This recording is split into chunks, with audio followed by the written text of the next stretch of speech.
Okay, today I want to talk about Groundhog Day. I'm a couple days late here. I recognize that. It came and it went before I realized it.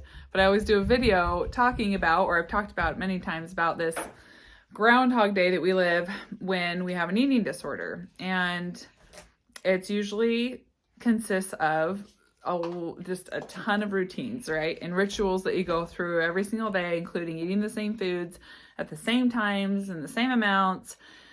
And how do we get over that, right? How do we break this Groundhog Day?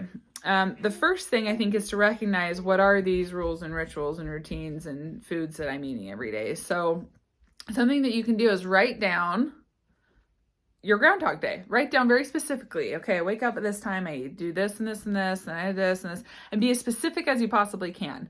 And then look over that list and think, how am I going to flip this upside down on its head? How am I going to do everything different so that nothing is the same from this Groundhog Day I've been living for so long to what tomorrow is going to be and the day after that?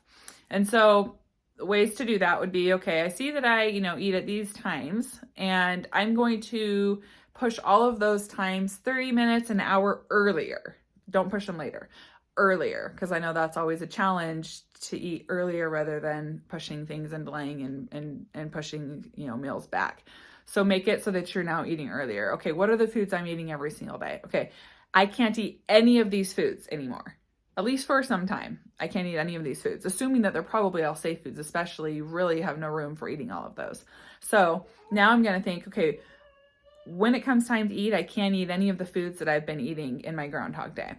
And then obviously the when and the how much is going to be, I have to eat so much more than if you look at on paper what you're eating and you see, wow, that's really not a lot of food. You may not see that clearly if you're still in a scarcity mindset, or if you're still really thick in your eating disorder, you may not see that, but anyone objectively looking at that is going to be like, that's really not a lot of food.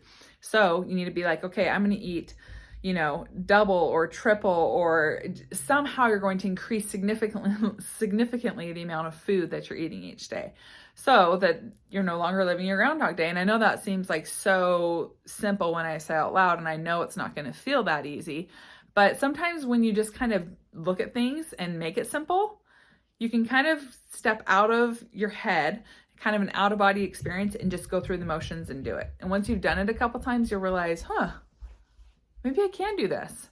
Maybe this isn't something that, I thought for so long wasn't possible, but when I just kind of write it out and I look at it and I've got a plan and I know that I'm going against and changing things, the things I need to change, I'm going against my old routines and rituals, I'm going to do it. I can do this. And it kind of pumps you up and gets you feeling like you've got a mission, or you've got a focus, something that you're actually working towards.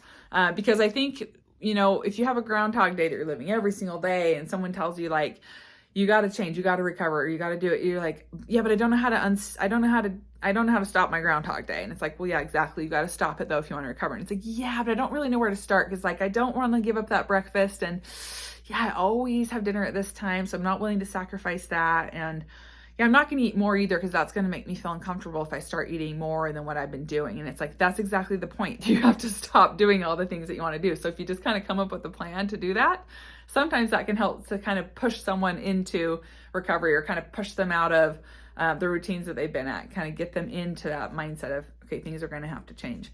I think that if you can kind of see that this is going to be initially really challenging, this is going to feel really uncomfortable up front, usually after a few days of kind of like breaking, just really being really disciplined and focusing on breaking these routines and rituals, you're going to gain some momentum and things are going to kind of start feeling a little bit easier.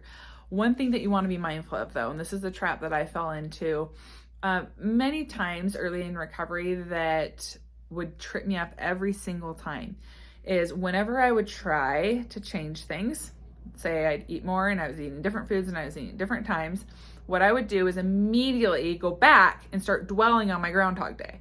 I start dwelling on and thinking about and having these looping, reoccurring thoughts about, oh my gosh, you just ate this for breakfast, but yesterday you only had, such and such, and it was so much less, and you messed up the whole day, and oh my gosh, or it'd be, 3:00 in the afternoon, I'm like, oh my gosh, I've had more today than I've had in a week before I started this, and how am I doing this, and I can't, and you'd panic. But then on the flip side, at the same time, I'd be like, holy freaking crap, how did I get off living and surviving off of so little? How was I doing that? How was I not sick of all that boring cardboard food that I was eating? So it was like a panic, but at the same time, a recognition or acknowledgement of how incredibly disordered the things that I was doing were. So if you can relate to that, just know going into, okay, I'm breaking these routines. I'm just mixing up my day significantly.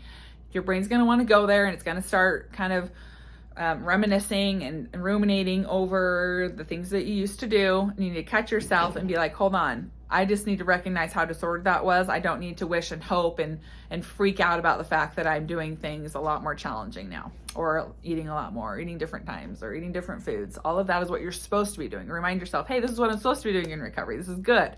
I'm going to keep at it. Okay, so that's my annual Groundhog Day talk.